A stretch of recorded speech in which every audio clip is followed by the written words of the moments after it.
ہاں، حضور اکرم صلی اللہ علیہ وسلم کا ارشاد ہے کہ قیامت کے دن ایک شخص کو لایا جائے گا اور اس کو جہنم میں پھینک دیا جائے گا، جس سے اس کی انتڑیاں پٹ پڑیں گی اور نیچے گر پڑیں گی، اور ان کے گرد اس طرح گھومے گا جیسے چکی کے گرد گدھا گھومتا ہے۔ مسلم شریف میں یہ روایت، کتاب جلد 2۔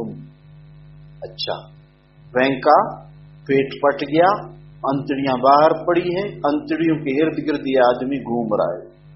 اللہ مجھے آپ کو اس سے نہ بنائے۔ بتاؤں کون ہے؟ بتاؤں جی؟ اچھا جی، جہنم کے لوگ اس کے چاروں طرف جمع ہو جائیں گے، یہ عجیب سزا ہے، اور اس سے دریافت کریں گے تجھے کیا ہوا؟ تو ہم کو بھی اچھی اچھی باتوں کا حکم کرتا تھا ممبر پہ بیٹھ کے۔ اللہ اکبر۔ علماء خیال کر، اللہ مجھے بھی توفیق دے۔ دوسروں کو ہاتھ ہلا ہلا کے کہتے تھے یہ کرو یہ کرو، بیان کرتے تھے، 6 نمبر بیان کرتے تھے، بری باتوں سے روکتا تھا۔ وہ جواب دے گا کہ میں تم کو اس کا حکم کرتا تھا کہ بری بات نہ کرو، لیکن خود میں برا عمل کرتا تھا۔ بچیں گے انشاءاللہ۔ ایک اور حدیث پاک میں حضور صلی اللہ علیہ وسلم کا ارشاد ہے کہ میں نے شب معراج میں ایک جماعت کو دیکھا کہ ان کے ہونٹ جہنم کی کینچیوں سے کاٹے جا رہے تھے۔ ان کے ہونٹ جہنم۔ حضرت جبرائیل علیہ السلام سے دریافت کیا کہ یہ کون لوگ ہیں؟ انہوں نے بتایا کہ یہ آپ کی امت کے وہ واعظ ہیں، بیان کرنے والے، جو دوسروں کو نصیحت کرتے تھے اور خود اس پہ عمل نہیں کرتے تھے۔ آج یہ سزا ہے۔ اللہ ہمیں عمل والا بنائے، کہو آمین۔ صرف واعظ و نصیحت بیانوں سے کچھ نہیں ہوتا، خود عمل کے میدان میں آنا ہے۔ صحیح ہو گیا؟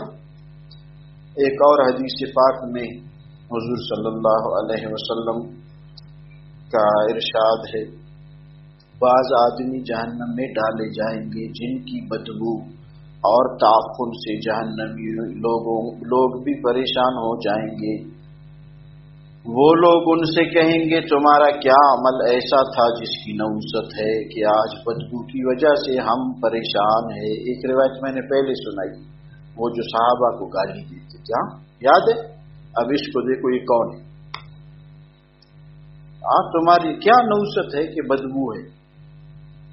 ہمیں اپنی ہی مصیبت جس میں ہم مبتلا تھے کیا کم تھی؟ تمہاری اس بدبو نے اور بھی پریشان کر دیا۔ یہ لوگ کہیں گے جن سے بدبو آ رہی ہے کہ ہم اپنے علم پر عمل نہیں کرتے تھے، اپنے علم پر عمل۔ یہ ضروری نہیں ہے ملا اس میں پھنس جائے۔ آپ کو پتہ ہے کہ 5 وقت نماز کیا ہے؟ فرض۔ علم ہے کہ نہیں؟ اب اس پہ عمل نہیں ہوا، یہ کیفیت ہو جائے۔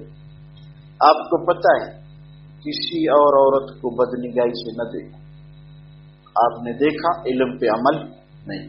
آپ کو پتہ ہے زبان کسی کے خلاف استعمال نہ کرو، آپ اس علم پہ عمل نہیں کیا، یہ کیفیت ہو۔ صحیح؟